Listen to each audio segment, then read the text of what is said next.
Well, that sucks. Hey, Ryan, Jacob in our chat, I think, is requesting The Sky is Falling. If you have that at your fingertips. The sky is falling!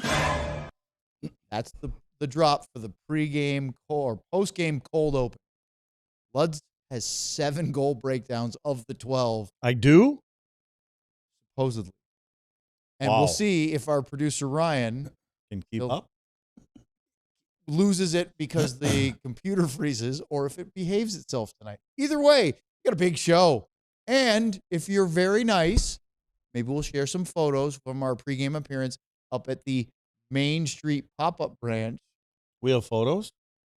We'll find out next. DLS Stars postgame show starts right now.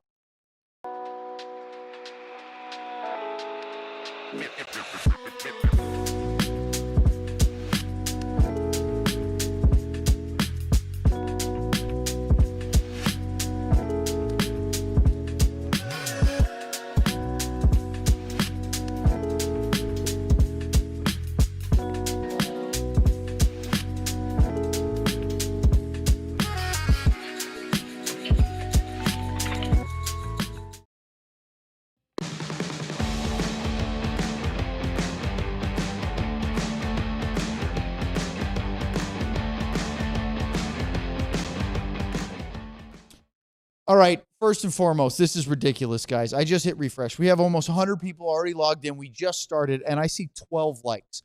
You know that little thumbs up logo? Not the little heart in the chat. The actual thumbs up. Give us a like spike. Hit that. Like and subscribe. This is the DLS Stars postgame show. Craig Ludwig, who was the star of the pregame. Well, more about that later. Oh, yes. He was at the main shaking Main Street hands, pub? kissing babies, signing pictures on the wall. He's about to sign Darian Haxter's photo as well. Hey. We all had fun. But before we get to that. Yes. Well, I'm looking down just to see if anyone else is hitting that. There we go. Likes. That's what I'm like. Hit that like button. Let's talk about the t-shirts. A lot of DLS shirts out there tonight. Look great. A lot of mullet hats from PNC Bank. You guys need to go grab those shirts. Look at those. They are fantastic. The new Dallas Hockey Face-Off collection here at DLS. Grab them.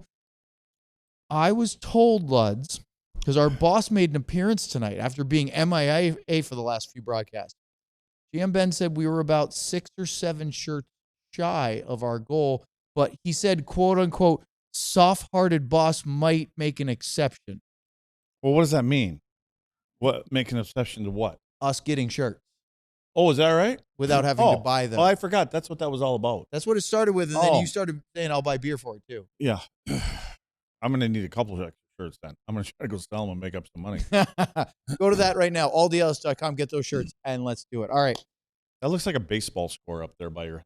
It is. It's right there. Right there. There. 7-5. The Ducks beat the Stars. Stars' 7-game point streak officially ended tonight. They had not lost, Luds, in regulation since October 21st. It was an ugly loss, 5-1 at home to the Columbus Blue Jackets. I remember that one because we were all sitting there going, this team may not be as good as we thought it was.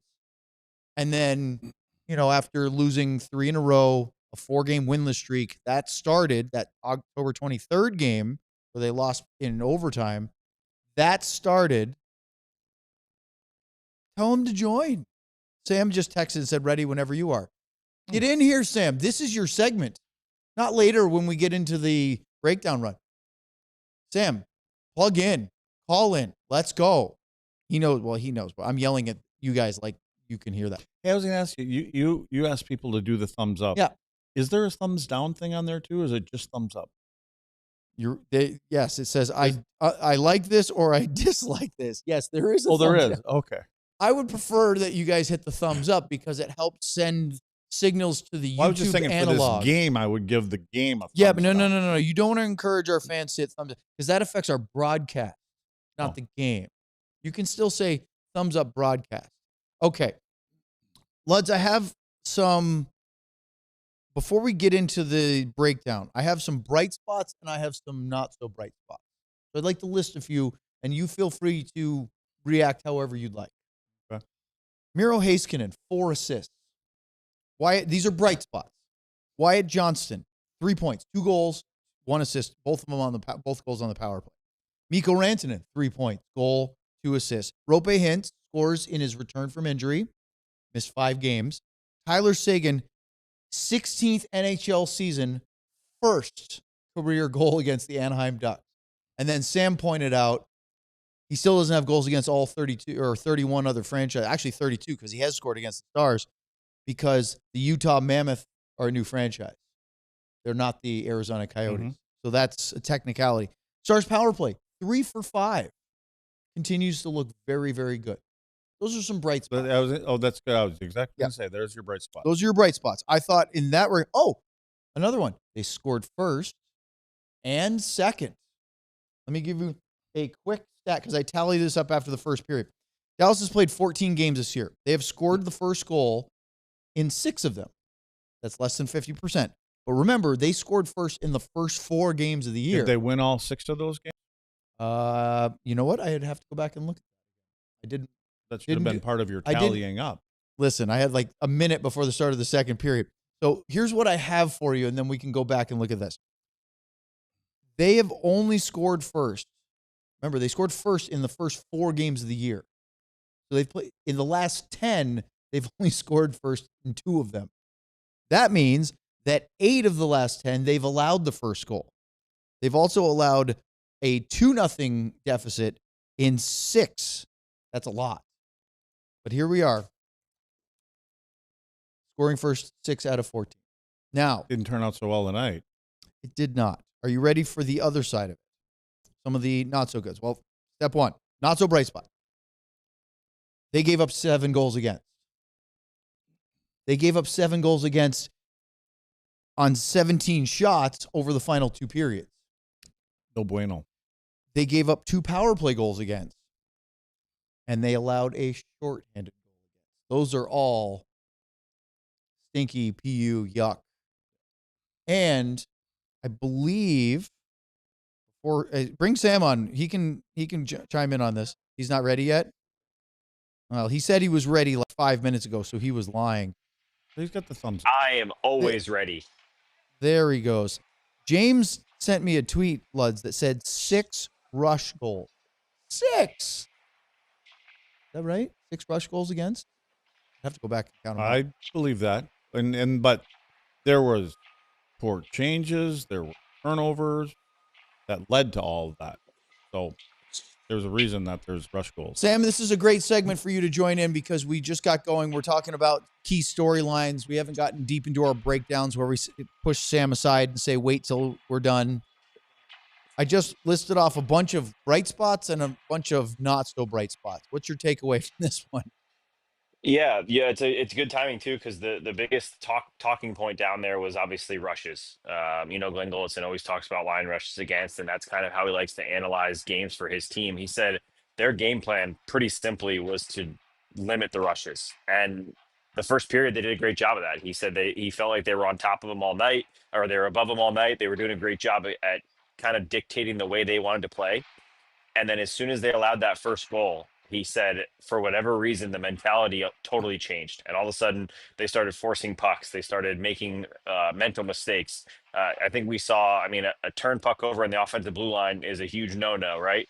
Then all 3 forwards change. Another big no-no when the other team's rushing at you. Then lost coverage. It was that one on top of another snowballing. And he said he was disappointed that they just couldn't reel that back in. And for whatever reason, it felt like a panic thing. And I think I want to say it was the Jason Robertson turnover at the blue line. He was like, that's just a play. We just, there's no excuse for it. You're at the end of a shift. That puck has to go deep. And that's the way the night kind of felt for me, was every goal against was like, Owen, when you were here, we looked at each other on almost every goal and was like, how is he so open? Or how is no one covering that guy backside? Or where is Liam Bichel going? It was just constantly one after another. And he said he was disappointed they couldn't reel it back in right away. And then he felt like that second period, as soon as they started doing that, it buried him. And he said, we reset at the third period, even after the Kreider goal. He was like, look, that Kreider goal didn't even, phase us. We felt like we had a reset and felt good. But at that point, you had already given a young team that I think has already scored 7 goals 4 times this season. You have to give them all the momentum, all the the freedom to make plays and the confidence. At that point, it's tough to go back. And I think that that was the biggest thing for him, that they buried themselves so much that even if with a good third period, they didn't stand much of a chance. Remember, a lot of these games that we were talking about had collected a point in what, 5-6 games straight or whatever, 7 games in a straight. row. Yep. But you're like, at least they got a point out of it. Yes. Caught up. And it's catching up to them. in Some of this looseness, some of the coverage that that Jake bailed him out at times. Jake let in there's nobody a couple tonight. goals tonight where he wasn't there's good. nobody tonight for the home team that can, even if you got 3-4 points, can feel good about their game. Now, I can say Mikko and Wyatt, they're doing their part again, right? I mean, but I think some of those things that you kind, because his coaches are probably going them 6-7 games going, well, we were fortunate to get that point, or fortunate to get that. There were. Get that. Well, eventually that runs out, and it's run And out. you know what, Lud? Yep. I was just gonna say, you said Miko. Yeah, he was great, had a ton of points, but even Miko was susceptible to a mistake tonight. I mean, it's not that he made a terrible mistake, but on that goal that led to the shorthanded goal that basically put the game away, he tries to throw a bank shot off the back of Dostal's head from no angle with nobody on the far wall to keep it in. Turns into a 2-on-1 the other way, and it's not like he was hustling back. Not that he could get there, but that's the kind of night it was. It felt like, you just said it perfectly. No one can really look at themselves in the mirror and say, I played a really good game tonight, despite 3 points or 4 points or 2 goals and an assist like that the guys had. It just felt like, Glenn Goldson said it. It's a veteran group, so sure, you're disappointed that when you have those mental attention to details type of plays, but everyone's susceptible to it. And as you said, Lutz, it felt like tonight it caught up to them. And maybe it's a good thing. Maybe they needed to lose a game in regulation and allow 7 goals to realize they need to figure out a few things along the way here and not just chip away just to try to get points. Remember when I was going, they're a favorite? They're Yeah. minus 180? Like, I'm like, Would you call this a pond hockey game? yeah, it was. In a sense, because a lot of times when there's high-scoring games, you hear that's sort of a cliche. Oh, it's pond hockey out there. I think what they did is they got caught up in playing Anaheim's game. Anaheim seems to be a freewheeling kind of exchange chances kind of team, and they're scoring a ton of goals, and so they have a ton of confidence in their ability to crawl back into games because they're putting the puck in the net. And but if you looked at Q on the bench, he's just sour. You know what I mean? He always looked sour. You know what it reminded me of? It reminded me of the 2015-16 Dallas Stars. The Lindy Ruff team that had all the skill and speed, and they were okay to win. And play wide open. Wide open, win 7-6. Not great goaltending all the time. Exchange chance. Not great defense, but we're going to beat you just simply by outscoring you, and we're just going to outslug you. And we know that that's not what Glenn Gullickson's philosophy is, right? So, it's gotten away from him here. But again, could the schedule be catching up to him, even though you're only a little bit into this? Then it's a tough schedule. It's not going to get any easier because they got, another 4 or 5 games it shouldn't at this point because they are in the middle of a road trip. Now, they are going to go to Nashville on Saturday for an afternoon game, come back and play. Yeah, but you're playing every other day. That's true. Every other day you're playing, what was it, 7 games in 12 days or something? This is their second 7 and stretch 12 of that. twice. They did it. Yeah. They did have Sunday off. They had practice Monday. Then they played Edmonton. I mean, is it maybe a little bit of a letdown? You play the Oilers. You know how important it is to your head coach. You know how much it is for most of the teams that lost in the playoffs. They find a way to beat them. I think a little bit of this may be, and again, everybody knows that Anaheim is not the same team, but maybe you have to play them once to go, oh, yeah, they aren't the same team, because there is a lot of get up and go in this team, and they've been used to seeing the Anaheim California team, about 2 of them, not do well over the last few years. Well, maybe they got to make, the Anaheim is making a lap through, and maybe some teams are taking them for that team that they were last year, and next time you'll play these guys different. Sam, don't go anywhere. We got to do a quick ad break, but let's talk a little bit more about this before we get into our goal breakdown next. Here on the DLLS Stars postgame. This is about Wallace Roofing. This is. They might have to head over to the American Airlines Center because I think the roof fell in. Qualys Roofing is one of the most trusted names in roofing across North Texas and Austin. Homeowners and business owners alike consistently praise Qualys for their honesty, follow-through, and quality workmanship. Whether it's your home or your business, Qualys Roofing has you covered, literally. They specialize in both residential and commercial roofing projects. Based right here in North Texas, local, experienced, and committed to doing things the right way. No pressure, no gimmicks, honest assessments, and quality work. Schedule a free roof inspection and get a free DLLS shirt.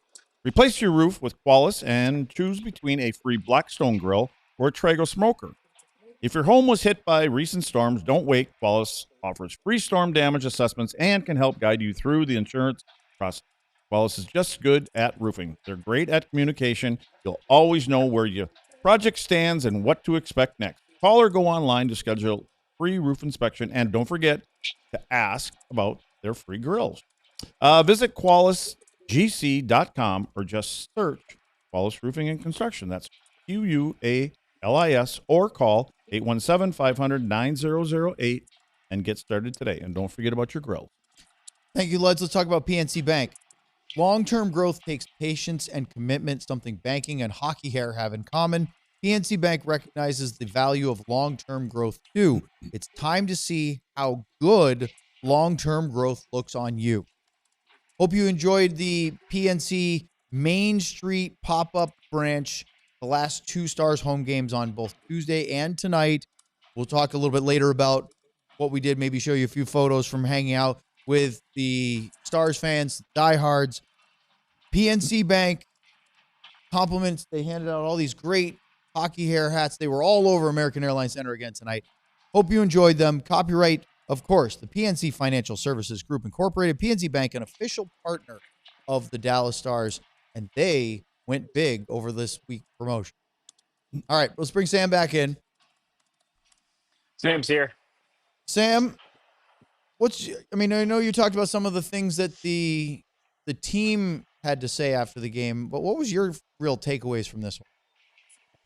Yeah, so a lot of the stuff we already talked about, because it just felt like as soon as Anaheim got going and that first goal went in, which was an ugly one, and the second goal went in, which was maybe even uglier, it just felt like it was going to turn into this. I think I even tweeted out like this is going to be 9-8, because I've seen this game plenty of times. For whatever reason, Anaheim and Dallas, especially here, always have funky games. And maybe it's what you guys were just talking about, because Anaheim likes to play that rush style.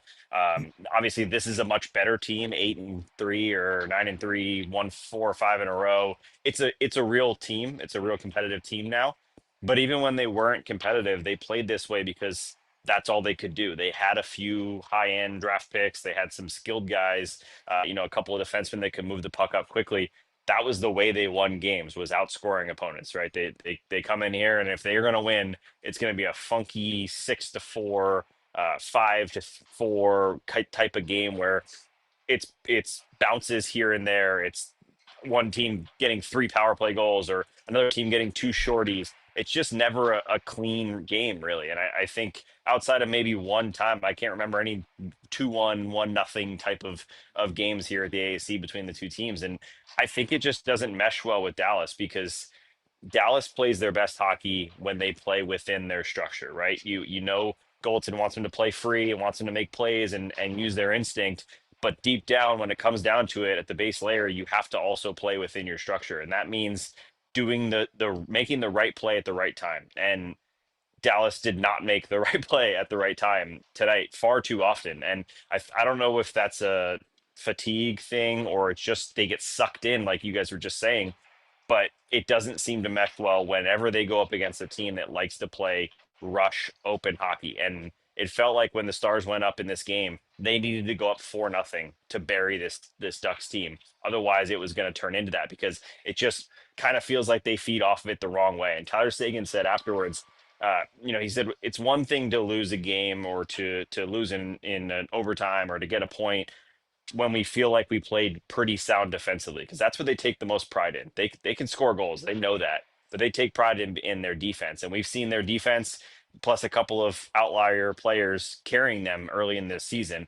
Tonight was not that way. And that's why Tyler said tomorrow at practice, they think This is more disappointing because of the defensive letdowns, right? The structure that they wanted to have just wasn't there tonight. And it happens. You're going to have these games. Luds talks about how 82 games can go a lot of different ways. This was just one of them. The key now is, what do they take from it? Do they realize they need to play a little tighter in different areas and realize that you can't do whatever you want at certain points of the game or it's going to cost you, because you're not going to be able to play that way and win a whole lot of hockey games. Sam, I want to ask you and Owen both the same question.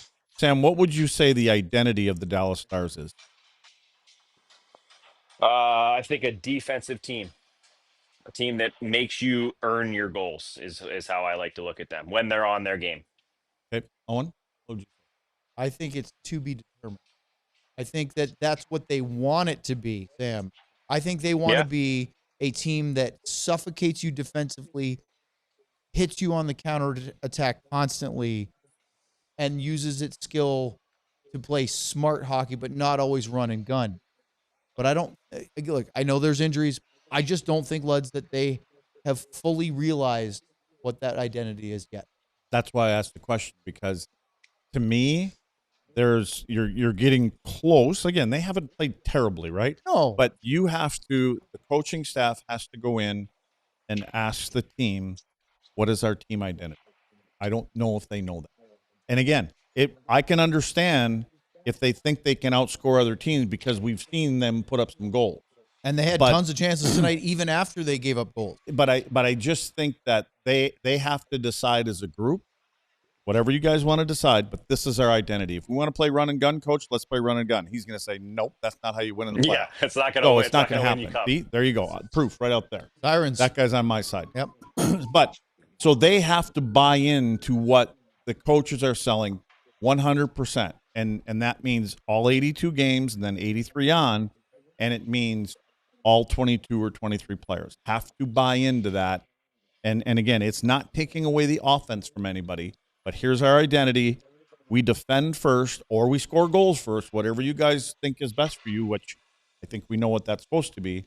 But I don't think that this team yet is 100% committed. And part of that probably is because of some of their skill guys. You know, I mean, that can create like that. And also missing some of the skill guys, too. But do you think that this is a one-off? Because they've been pretty – I mean, it's all 7 games of the point streak, it was by 1 goal. They went to Jake past Ottinger's been regulation pretty good, right? 4 times. Casey DeSmith's been pretty The good. goaltending has been great. Power play was good tonight. The goaltending tonight was not. Jake had a rare night where he gave up some goals, and we'll go through the breakdown of which ones in a minute. There was outnumbered chances. It's exchanging chances. Always. Like it was a run and gun game. I would say That's what I don't thought think the the Dallas identity is there. Stars' first period tonight was better than adequate. Yeah, but we can say that every game so far this year. Well, that 20 minutes was good. That 26 and that's minutes fair. was good. What I want to say is that from a defensive standpoint, forget the power play goals. Those were fun, and they created some chances. I thought the Stars gave up very little to the Ducks in the first period. Yeah.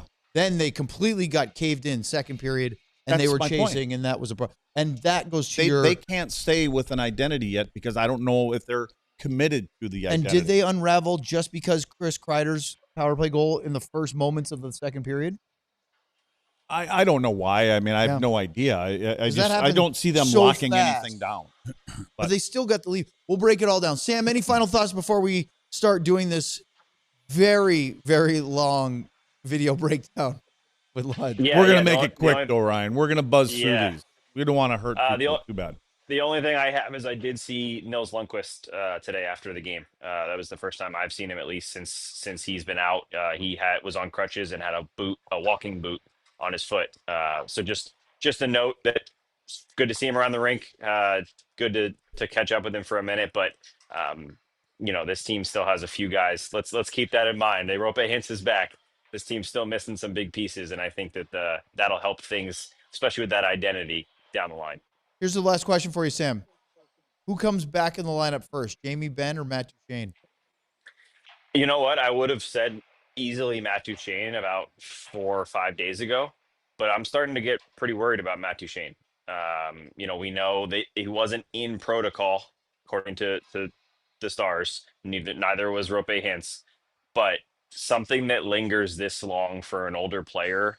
I'm not a doctor, but I don't know a whole lot of things that do that, and it went from a hit that's up high that's not a concussion. So I'm a little worried that it's just something they have to wait until he feels good for a certain number of days. Again, sounds a lot like protocol, but I it's up in the air now, and I don't have an answer. I'm still going to say Matt Duchene just because Jamie Benn, has a long time ahead of him. But again, the recovery timeline for Ben was once he starts skating hard, it's going to start coming rapidly, and now we've seen him on the ice. So it's a toss up right now.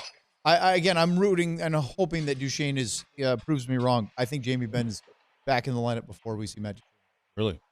Yep. For me, I mean, it So worked. that's Jamie, my Seen him. I think for Jamie, it's going to be very similar to Miro, but you have a punctured lung, and you've got to be able to take some contact. Yep. To me, it's not about the skating and things like that. It's the contact, and is that, and again, Jamie's a bull, right? But I think that knowing how fluky, I don't even know, Sam, if you even know how it even originally happened, but I don't even know if Jamie knows, but it happened easily to him, or apparently. Can it happen again? What it's saying. So he's got to get over that hurdle. Yep. If he's even worried about it, maybe he won't. Yeah, and I'm not saying he's going to be back the next game just because we showed up at morning skate today, but I do think that after what we saw and he was whipping around, Sam, he looked like he was not just, see, again, it's a different injury. It's upper body, so it's not like it's his legs that are the problem. But he was putting, as Sam said in the pregame show, going through the paces pretty hard. That's a good sign because, it's still not contact, and we'll have to see that. If you're really worried about falling down and bumping it or, losing an edge and hitting the boards, and they wouldn't even let him on the ice. So I think it's a good sign. I'm hopeful that Matt Duchene surprises us. All of a sudden, there he goes, and he's fine. But I don't know. I have that feeling that it's going to be longer and that we'll see the captain first. Either way, Stars need both of those players in the lineup. They need him back. Yep. All right, Sam, appreciate it. Stars will have practice tomorrow, I believe, in Frisco, if I'm not mistaken, before they head out to Nashville. 11:30. Yep. Correct. And then they head to Nashville. So the next time you'll see Sam, he's going to be in this chair hosting pregame on Saturday because I'll be there for the game and the postgame, but not pregame on Saturday. I do have something to do in the morning, Sam, so I'm really hoping I'm here on time. Just me. Can you imagine if Sam is sitting there like Garth in the first Wayne's World on the set by himself, just getting scared? And you mean like we have a couple times without you here? Yeah, we know what it's like. We got it. I'm just waiting for Ryan to make that scanner's quote from the TV control room. All right, Sam, thank you very much. Enjoy the rest of your evening. We'll talk to you soon. Good night. All right, lads. We have a big list of goal breakdowns to go through. So let's start. We got a couple minutes before the ad break, so let's get it going. And the start where we always do in the first period. I thought Stars were really good. They got an early power play. It didn't take very long. Wyatt Johnston, 1-0 Dallas. I mean, the same two guys. The same two guys connect again. And it's Mikko Rantanen and his passing is incredible. But a lot of this had to do with the coverage for the Ducks. On their PK, both of their forwards end up coming out too high. And what it ultimately does is Miro moves the puck down to Rantanen. Rantanen already knows there's that open space in here. Wyatt sees it. Wyatt slides into an area where he can get it, and it's just a one-touch pass right onto the tape of Wyatt, and Wyatt lets it go right away. Nico knows where he's going before the puck even gets he knows to the exactly. And I think these two have that connection now. I mean, Yes. they hooked up on another beautiful goal later on. But Wyatt's just looking for open space because he knows that Rantanen will find him, which he does, and then he puts it right on the tape. And it's just a shot and release. And Dostel's, over here, I think Dostel doesn't even move, obviously because there's net front presence, but I don't think he actually sees exactly what Rantanen is looking at. He leaned to his left to guard here, and by the time he started to turn, the puck was almost on Wyatt. And the Rantanen just barely moved. This is because those two forwards get out too high. And really, you never want two of them to go. One should go, and so they open up that space. Rope hints. He's a big body. He's a big, large kid. I say kid. He's younger than us, but big man. He's exactly where he's supposed to be in the front of the net. Well, and it paid off for him later on. He gets hit in the hip and gets a goal. So that, I mean, right. But Rope's really good at that. He's not shy of being in front of the goal. Then look. The Ducks had only 4 scoring chances in the first period. The shots were 8-7, but it was all Dallas. 9-4 in chances, 3-1 in high dangers. The only one that was really tricky was Frank Vetrano had a turnaround shot right at the left side of the crease. Jake made a really good save on it early because Petrano's a goal scorer, and you get one-on-one down low. Those are tricky. After that, it was 5-on-5. Stars creating chances. Trouba had a one-timer on a power play, and no big deal. Stars get a power play again. And this one, Luds, this looks like the kid absorbed his stepdad. I was going to say his billet dad, but the stepdad is great. Joe Pavelski was channeled by Wyatt Johnston on the second power play goal. Yeah, and again, what I like is, the puck is getting to the net. And so, again, it's Miro. We've been kind of talking a lot about Harley and gets out there and gets puck to the net.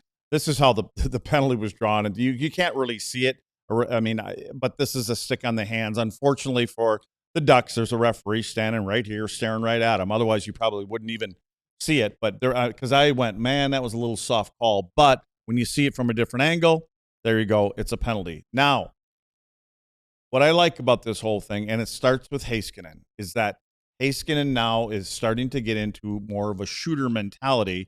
But the clean draw, Hintz just wins this thing right straight back. And it's clean. I don't even know if their centerman was ready to go, but it's clean. And again, anytime you're on the power play, that's why you can pick the sides you want. But there's the lane. Heiskanen sees the lane. He doesn't dish it off. And this is where I want you to look at the stick of Wyatt. It's out in front of him. So both of the defenders, they can't pick up his stick because he's like Joe Pavelski. Ding. Okay. But a lot of the players, like for a defenseman, when that stick is out in front, you can't really get it. But what Wyatt does, he keeps it out in front of him, and then the shot comes, and now Wyatt's stick is available, and those two defensemen, they can't grab that stick.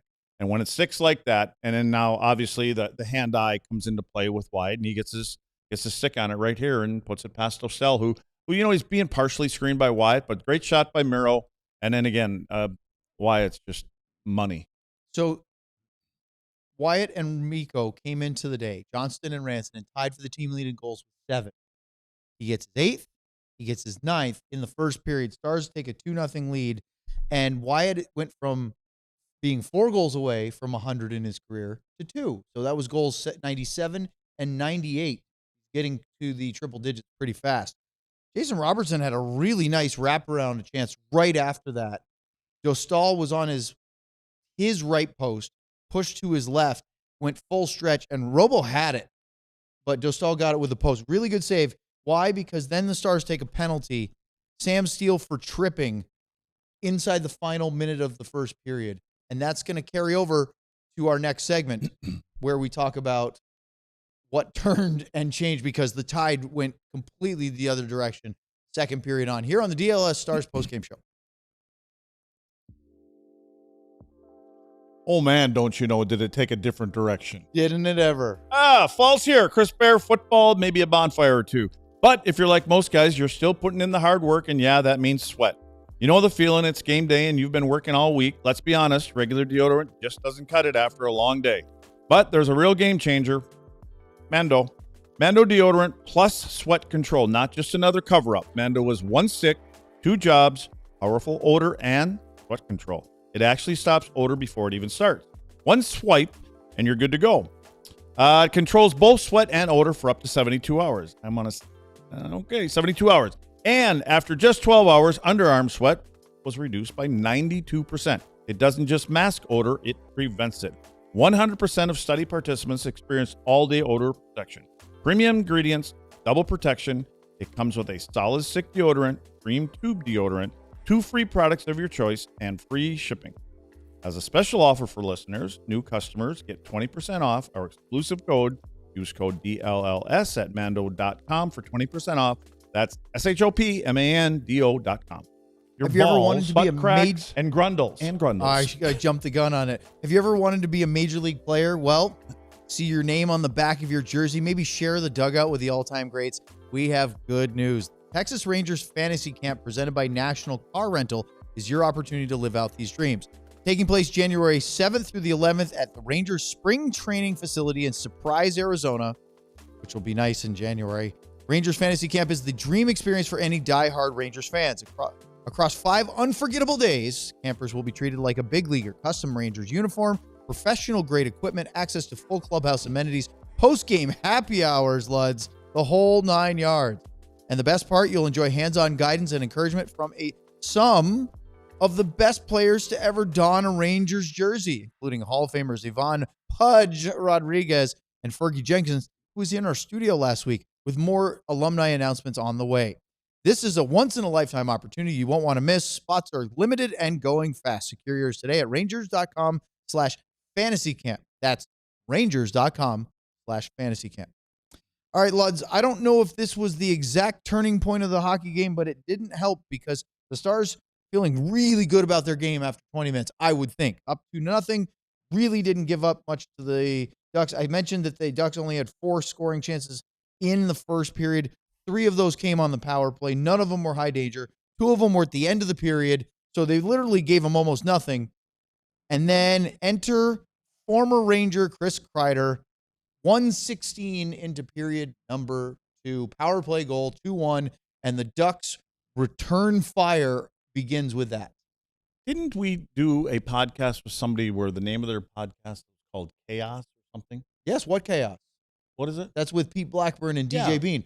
They are part of the All City Network. Oh, are they? That's our national okay, well, there you podcast. go. Well, that's what this goal was. It was chaos. This was awful. Like, talk about people changing. This is Colin Blackwell jumping up into the play. Now, again, they're shorthanded, so he's going to jump up, try to join the rush a little bit here. And again, you're leading 2-0. But after it breaks down, Blackwell decides to go off. Now, you have a team that's on the power play, and they're heading back the other direction.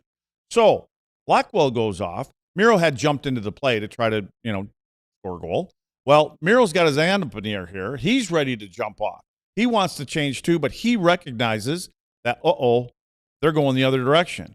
Well, then the next clip you're going to see where this is Oscar Beck. He's changing too. Now Miro's going back and he's going, oops, I got to get to the middle of the ice. Well, as he's heading back, you can look over there on the boards. There goes Essa. He's changing. And then I think in the next clip, you're going to see a defenseman. Well, maybe you can't see it, but there was another defenseman trying. There he is. He's way over there in the corner. He's trying to get onto the ice. All of a sudden, well, that's where everything breaks down. And then this one here, to me, Jake wants this back. Oh, right? Does he ever? Now, coming into this game, Chris Kreider, New York Rangers, scored all of his goals for the most part in front of the net. He had scored 6 out of 7 the goals that he has right in front. This one here is from about, 36 feet, 37 feet. This one here, when I saw Jake in his body language, I think Jake knew right away, oops, I'm off my angle. Oops, indeed. Oops, indeed. So 38 feet, according to the stat sheet. I was close. You were very really close. Yeah. So the top of the circle must be about 37, 38 feet. Yep. Well, there we go. Now I know that I'll get it right from now on. So that was a poor goal, my opinion, by Jake. But no, my opinion everybody too. had parts to blame in that goal. I mean, for all the breakdowns, you gave up a goal on a shot from the top of the circle with no traffic, and he wasn't having to go side to side. He's square. And I wrote down soft from Jake too. Look, Kreider's a goal scorer. He's got a great shot. He's got to make that save. Well, right? you can tell by a goalie. I mean, when you see the hunched shoulders, they know. They know. They're like, eh. The next one, lads, is not on Jake. It's on Leon Bischel, at least the last part of it. But this is one of those. I mean, first of all, okay, so Kreider, that's a rush chance because it's not a 2-on-1, but it's basically a partial breakaway. He's going down the wing. Miro's chasing him. Here comes an entry rush that goes horribly wrong. Yeah, but there's another change. And again, you don't change when you're coming back to your own end. You're supposed to change as you're going up ice. Now, you can see some legs over the boards. Changing here. Someone's coming off. Someone's coming on. Now, the play is already at the blue line, heading south. In other words, towards your own net. Can't catch up. So, next thing you know, there's a race back. Now, Bischel sees him, but somehow his feet aren't moving. Now, there's the next clip. Here, Bischel's beat. He has no chance to recover. Again, big man trying to turn outside speed. I don't want to mess up your flow as you put in there. What am I writing there? Yeah, he's beat. Oh, I looked at that again. He never once looked. Does he even know he's there? He does. He does outside the blue line. He knows he's there because he sees him coming up the ice. But he's looking at the puck from the blue line all the way in. He never looked. But he doesn't have to look. Yep. You shouldn't have to look because peripheral. You know he's there. But I don't think he judged his speed. No, he did not. Because and Petro probably could do a pretty good job here as it gets down to about the face-off dot area. And Petrovic, he's got a pretty long stick, but Bishop, when he turns, he tries to get that big train going the other direction, and he's beaten. And this is just a pass across the crease, and Morin just taps it right in. Now, could Petro have kind of stretched out a little bit more, maybe even dove and got a stick on the ice and tried to help out Jake? But here, I want you to see Jake. This puck is just starting to leave that pass, the stick, and Jake's already starting to cheat to the other side. Now, again, I have a thing about trust, but that one there, I'm guessing that Jake had read that Leon was beat there, and he knows that there was a pass coming. He couldn't catch up to it, though. I wonder if he glanced and said, "Oh, this is trouble." Yeah, I'm sure he did. So, Ian Moore, I was just trying to Did I say Moore? You said Moore. Ian Moore. I thought I said Morin. Guess There's what? an Ian Morin, too. Ian Moore. There was an Ian Moran. Well, Morin, yeah. 23 years old, 10th NHL game, 7th this year in his career, first NHL goal. Yeah. Jumped in the play. Look, from a Ducks perspective, we many times look at a goal from a Stars perspective, and we'll break it down and say, I didn't like this, that. It's a pretty nice bang play by the two Ducks players to get that on the rush, make the pass. They took advantage of bad coverage. Well, that again, that happens when it's your fifth and sixth defense. Yep. Sometimes you get turned around. And both of them, I think, were to blame on that. Okay, so it's 2-2. Two quick goals, less than 3 minutes into the second period. However, the Stars get back. Rantanen denied from a one-timer from the inside of the left circle. Great chance. Good save by Dostal.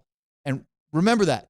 Throughout the rest of the game, there are going to, especially in the third period, Lucas Dostal is going to have some big-time saves that, while the Stars lost 7-5, it could have been 8-7. So they take the lead. Our guy Sam Steele has had a nice week, Luds, as far as some offense. 3 assists 2 games ago. Picks up assist number 4 as he sends Tyler Seguin away for a goal for Sagan's first ever goal against the Ducks. Yeah, that was a big one. Apparently, that was the lead-in for Razor and those guys talking about the only team that Tyler hadn't scored against. Oh, they must have jumped on it again and again. Yep. Yeah, but I'll tell you what, right at the end of this, well, you're right. Sam Steele picks up a puck. He does make a nice pass. There was a little bit of a turnover, but it actually started with Miro. Miro kind of broke the play up at his own blue line. Steele jumps on it. Tyler Seguin gets loose, right? He's free. But I want you to watch the player on the left. Right here, that stick hits Tyler's stick. And I think, well, it took some heat off of that shot. You think a little change up? I think it caught Dostal off a little bit because as Tyler's taking that shot, that goalie's getting ready. He sees him leaning into it. He's basically pacing when the shot comes off. Think he reads that's going higher. And than this, well, I don't know what it was, but you can see the puck kind of changes a little bit. I just think it changes speed a little bit, and you can see right here, right as Tyler's shooting it, stick comes in, taps him on the shaft, changes the trajectory or the speed of the puck a little bit. And maybe catches Dostal off guard. But anyways, it goes underneath his glove, and there's a big goal for Tyler. Dostal, not the first NHL goalie to get beat by Tyler Seguin from the hash mark. Yep.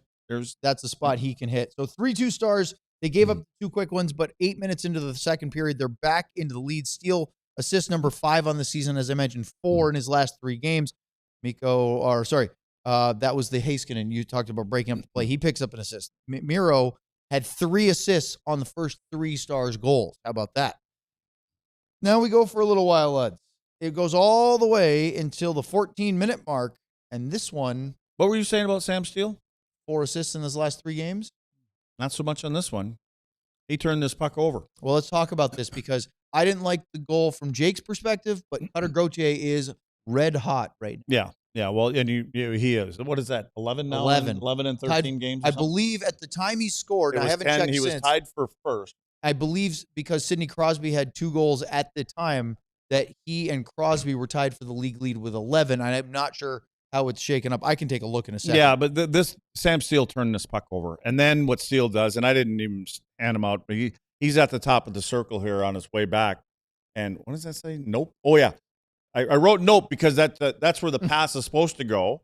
And I think Jake knows that it's not going to get there because actually we're doing a pretty good job of coverage in front, except Steele doesn't come back. His feet kind of stopped, and he's chasing back. Yeah, this is another one.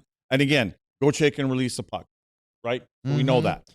Yeah, by the way, 11 goals. He is tied with Crosby at 11. There are 2 games still going on, but right now he's the NHL leader. Yeah, bottom line is he beat Jake from the dot.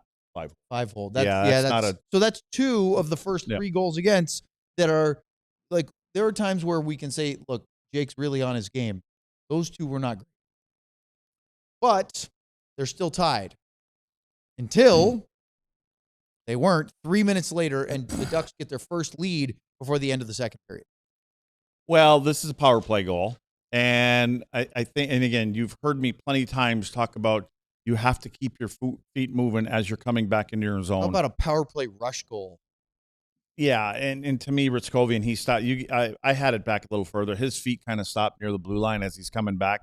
If he comes all the way back here, again, look at where Jake is. Jake's coming out challenge. I think he's trusting what's happening in front of him, or at least trying. You want to see that because absolutely he knows have his back. Don't want that pass to come across. And if Fritzy Ritz here just keeps his feet moving all the way back, he probably catches him, or at least gets back to get his stick in that passing lane. He doesn't. And again, this is just an empty net goal. And that's a tough one. Bischel jumps out to the left. Labushkin rightly jumps to the middle to cover the danger guy, but Ritzkovian doesn't read that and cover the backside guy. Yeah, and again, the passes, and again, Sean would be better on this. I'm always been like, if a puck is coming through the blue paint, the top of the circle there for the goaltender. You want to stick in there. Well, yeah, again, I know that the goalies I played with, they always said, man, if it comes through the paint, I got to be able to, redirect it a little bit. But again, I put it on people that are coming back into the zone there. Well, that got us through all our breakdowns, but we still have another period and 5 more goals to talk about in our next segment. Plus your Super Chats. Let's roll through them next here on the DLLS Stars postgame show. Have you heard about our new shirt collection? I have actually. Have you? A couple times. You pimped it out quite a bit, don't you? We've tried. Every day. Yeah. This is our DLLS face-off collection. And actually, the green one's the hot seller. I don't know if we've hit our mark for our little Hooters party, but it sounds like we're getting a pass from Ben. So we might get our shirts anyway, even if you folks haven't. I would say we've done a pretty nice job pushing and selling this on our show. I would like to know, is that all just those? We haven't hit 25 shirts. Is that what we're saying here? For those shirts. For those shirts. This collection. Not all shirts that we offer. Just these two. The Finns had a good night, though. We get to finish the Mafia. Big points for the Finns Yeah, tonight. those Finns are having a party tonight. Well, maybe not. They didn't win the hockey, but Rantanen just keeps on going. So the Finnish Mafia shirt, the finisher. What else we got here? We got the moose. We got the moose up there. We got the big moose up there. Oh yeah, there we go. Moose shirt. I don't understand why this isn't the hottest shirt out there. This dude just does things every single night. He's unbelievable. Go ahead. I'm done on. Luds, I'm looking up right now because we're talking about Die Hard. Miro Heiskanen, 4 assist night. I believe that is a career. Well, that's this season. I'm not doing my numbers right. Let's go back to his whole career because let's talk about being Die Hard. Yeah, he tied his career high, which he had last March against the San Jose Sharks. So second time in his career. But let's talk about being Die Hard. You want to get all the access to the writing that we have here on the show, whether it's Sam talking about the Stars, Ron, who's our new Mavs beat writer, Jeff with the Rangers, Clarence with the Cowboys. Cowboys have a lot of stuff going on. Obviously, the horrible tragedy today with Marshawn Nyland. And, of course, shirts, discounts on shirts, events. We talked a bunch of diehards about the DLS Stars Takeover coming up on December 7th, which is already sold out. Here we might have another one the second half of the season, so be ready for that. And see that website at the bottom of the screen, alldls.com/newsletter. Scan the QR code. That'll take you to sign up to be a diehard. Go to the newsletter page, alldls.com/newsletter for free. Put in your email, free DLS newsletter in your email every weekday. What a great thing to do. You should do it. But we have to do our PNC player of the game. We still have the third period to break it down, but let's do it now. Here's our PNC player of the game. Of course, brought to you by PNC Bank. Luds. Miro, as I mentioned, 4 assists, tied his career high for a single game. Mikko Rantanen, goal 2 assists, continues his incredibly hot start to the season. Wyatt scores 2. But boy, when you lose 7-5, it's hard to be named the player of the game. The Ducks really spread this around. Now, Chris Kreider scored 2 goals. We had a couple of assists for Killorn and Troy Terry. Goal and assist for Leo Carlson and Cutter Gauthier. I actually thought for giving up 5 goals, Lucas Dostal, especially in the third period, made some big I was saves. leaning the same way. What do you think? I was leaning the same. I would go with Kreider, but Dostal made some saves that obviously allowed them to win the hockey game. Especially in the third, which we'll get to. Kreider scored the first goal of the second period to start their offense. I thought that was huge. And then we're going to talk about this one. He scores the second one early in the third period, which made it 5-3, and the Stars never tied the game. I didn't like it because you've got Essa on one side, you have Miro Heiskanen standing on the other side, Kreider standing right in front, and neither one of them did anything to Kreider. Now, again, he's a big man that plants himself, but you can slow him down before he gets there, or at least be available to take his stick. Neither one of them did a thing. Okay, so Chris Kreider is our PNC Player of the Game. Big thank you to PNC Bank for sponsoring this really cool Main Street pop-up branch location. Ryan, do you have those photos? We were out there tonight. They were there on Tuesday and Thursday, and of course tonight. There's Sam in the middle. How could we tell Sam from the rest of us? Jimmy T, a big diehard with his daughter, came out. Great support. That was earlier on. Luds was the star of the show. He was all over the place. Everybody wanted a piece of this guy. Yeah, look at that. That was before you signed your photo. And then I think you did. I did sign. You were that about thing. to sign Yeah. Hatcher's as well. And I said, sign it as Kevin. And you said, well, you have another story, but maybe not. You know, Hatcher's got another brother. Okay. And then look at this. Never stop growing PNC Bank. Did you ever, you were trying to talk your way into getting one of those signs. Did you really? Yep, they're getting it you to me. sly dog. He Yep. said, I want one of these signs. And I have the perfect place I'm putting it. And then a whole bunch of people. You know, that was the only bad thing. When you're at an event and you're standing around next to Craig Ludwig, you might as well be in the corner because beeline for the areas he signed. Lord. Okay, let's move on, Ryan. Big thank you to Mr. PNC Producer. Bank, PNC Financial Services Group Incorporated. PNC Bank, an official partner of the Dallas Stars. Okay, so let's do this third period breakdown, then we'll get to our super chats. We may have to do a couple minutes over. Kreider's goal, second of the night, comes at 16 seconds of the third period. It's a 4-3 hockey game, and he tips one in from Drew Hellison less than 20 seconds into the third period. You talk about goals given up in the first minute of the period, the last minute period, having such big momentum shifts. This is a huge momentum. And easy goals. It's too easy. I mean, again, he's a big body. He's made his living in front of the net, and you know that coming in. Yeah, you do. And like I said, Heiskanen and Essa did nothing, and his stick was available. They were both just standing on one side of each other. They're like cigar store Indians just standing. Didn't it sort of feel a little different because it's not a power play, but he was open the way that Wyatt Johnston repeatedly was open between the mid to low slot to the top of the crease, where you're wondering why isn't, or because Wyatt had a couple other tips where you're sitting there going, why are they not putting a stick or a guy on this guy? Yeah, and I was curious. Both goaltenders are kind of like waving a white flag around tonight. Well, this was not a pillow fight game. This was a slugfest because minute 50 into the third period. Well, wait a second. What do you mean by slugfest?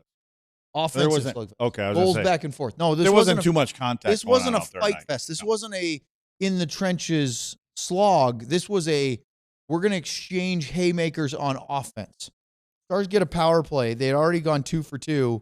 They go 3 for 3 because Mikko Rantanen scores a power play goal at 1:50. So answer right back. So he went from 5-3 down to 5-4.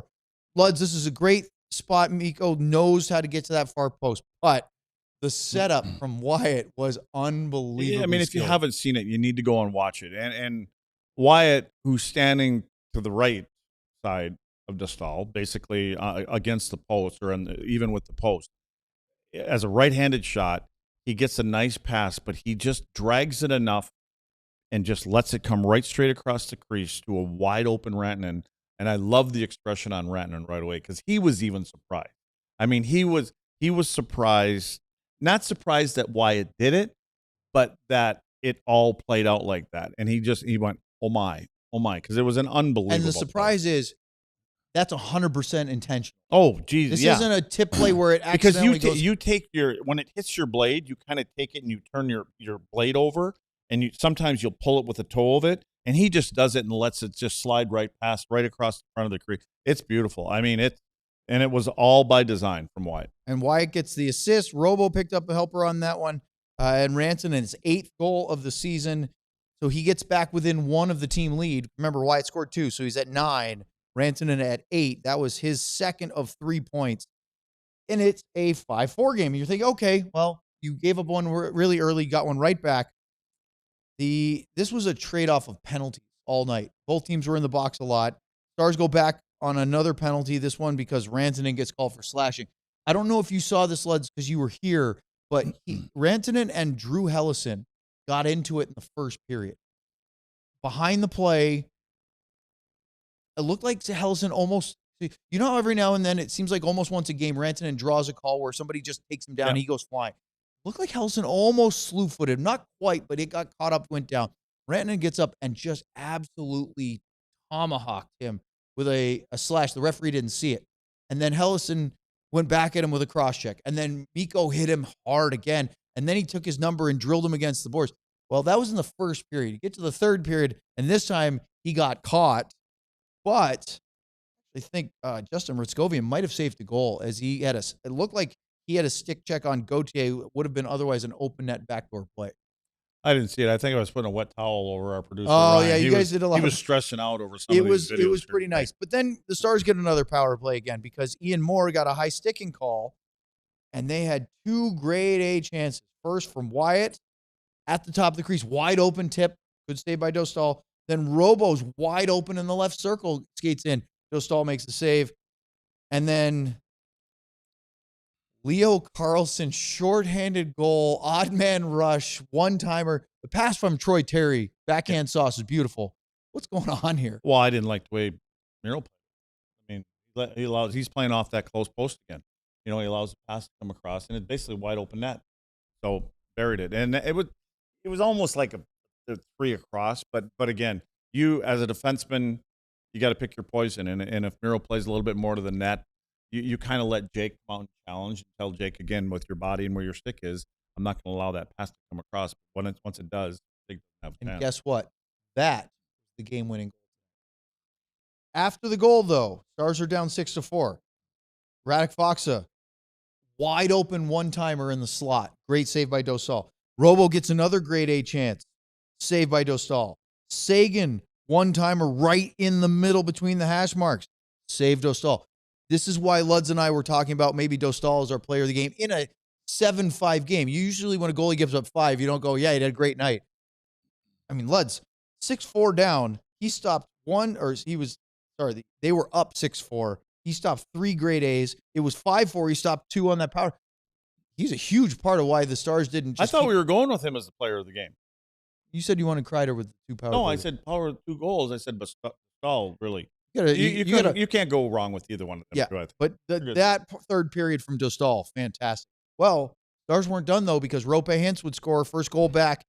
Surprisingly, Rope only 2 goals this season. A little light on the offense. He does. I wouldn't really say that Rope scored that goal. He got credit for it. Okay, Rantanen had scored it off Rope. Yeah, there you go. Okay, fair enough.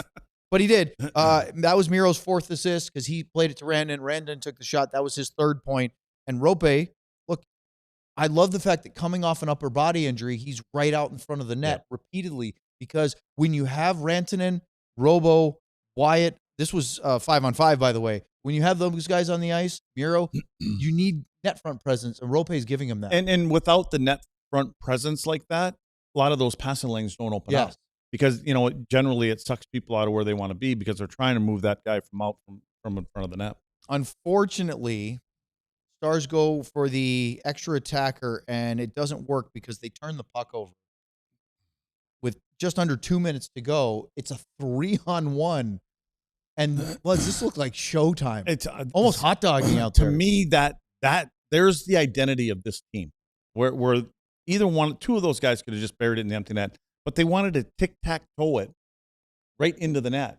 So it's kind of like, hey, this is what we do, you know? And again, you've got a head coach that is probably saying, guys, let's go. I mean, we score goals, so let's have some fun. And they're having some fun, and they're winning some hockey games now. So, but yeah, I was surprised when either the first player or the second player didn't put it in the empty net and slides it over again. It was It was a really nice play, even though there's no goaltender. Don't have a stat for it, but I'm curious how many times in the NHL a team will give up 3 power play goals against and still win the hockey game. Yeah. But they did score 2 power play goals and get a shorthanded goal. So essentially the special teams 3-3. There was a lot of that going on tonight. A lot of that. All right. We have a bunch of super chats. We got to do that in overtime. Let's do that now. Thank you to those who tuned in on our television platforms. Check out alldls.com. Don't forget to like and subscribe. All right, Luds. Super chat time. Roll up your sleeves. This is it. This is how we close the show Bing today. bong. No show tomorrow. Pre-game show with Luds and Sam on Saturday, and then I'll be there for the game and for our post-game show. Chili Dog 69. Nice. With a Casey DeSmith and 99 cup here. Even so, go Stars. Yeah, you don't give up your fandom just because of one game like this. No. All right. Entertainment. Bing bong. Luds, this is one of 2 of your favorite super chat names. Finger Blaster Wait a second. 911. This Finger Blaster? Oh, yeah. There's another one out there, but I haven't seen the Moose yet tonight. Oscar Beck and Year After the Cup. I can count on 3 fingers how many solid games Harley has had so far. When did he become a matador? Ole. You got a point. What do you think?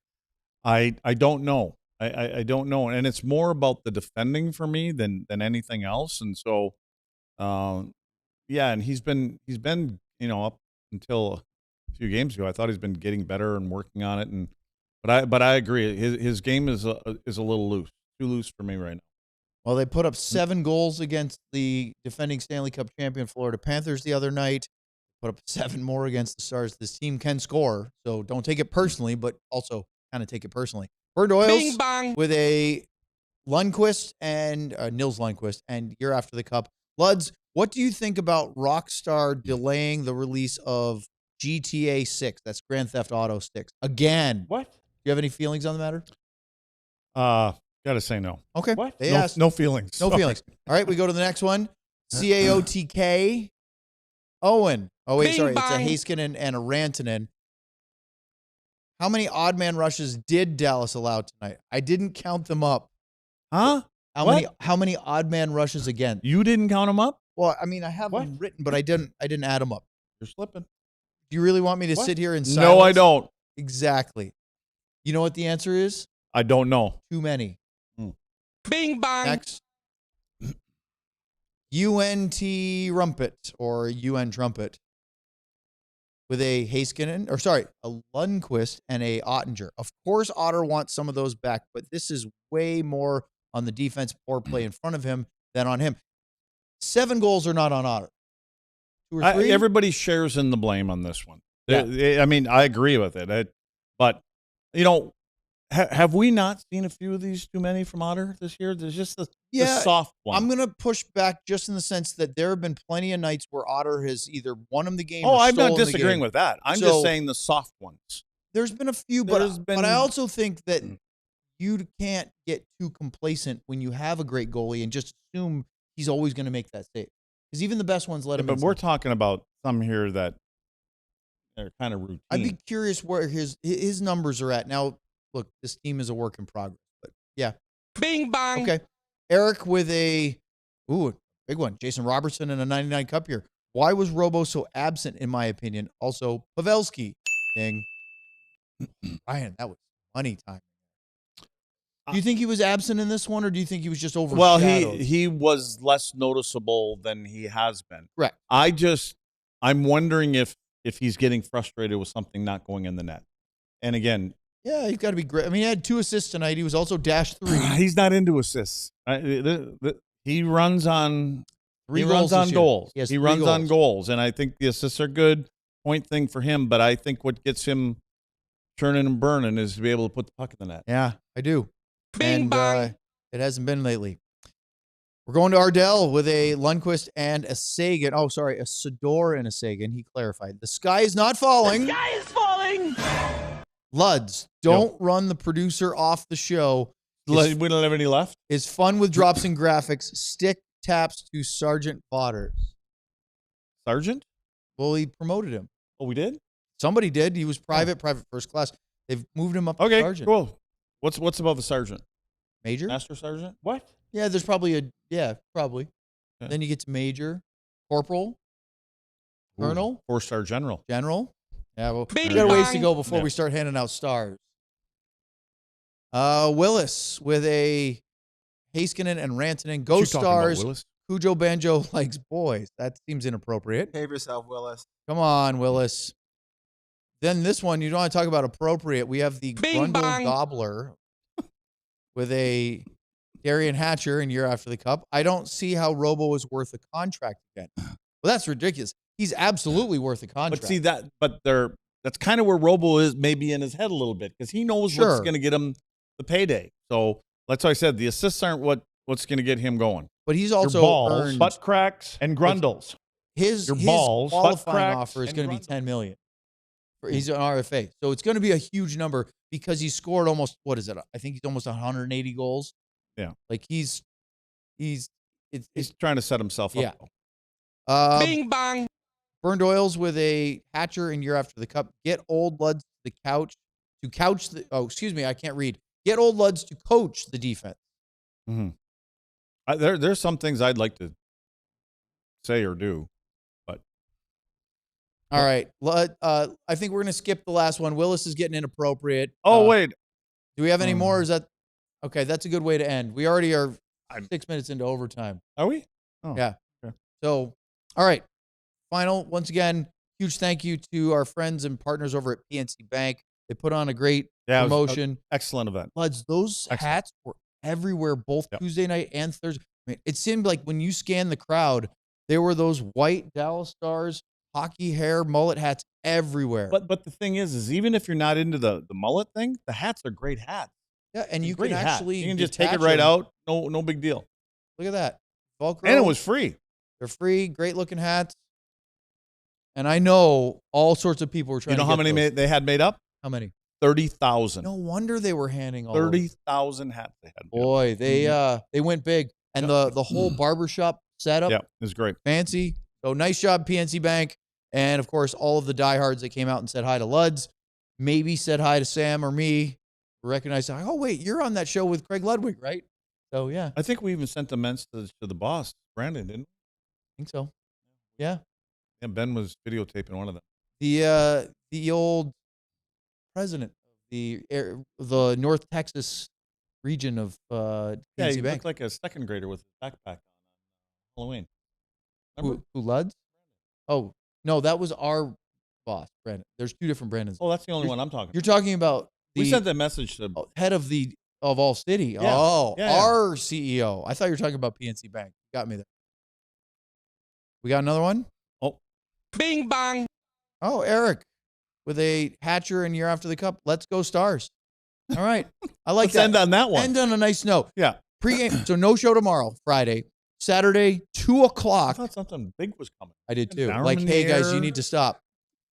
I 2 couldn't see o'clock it. pregame show. Sam, Luds, and Ryan. I will be here for the postgame show. Stars and Preds. See what happens. Big weekend. Mason Marchment coming back on Sunday. Thanks for joining us. Be safe. See you Saturday for an afternoon matinee. Right now, I have to stop saying.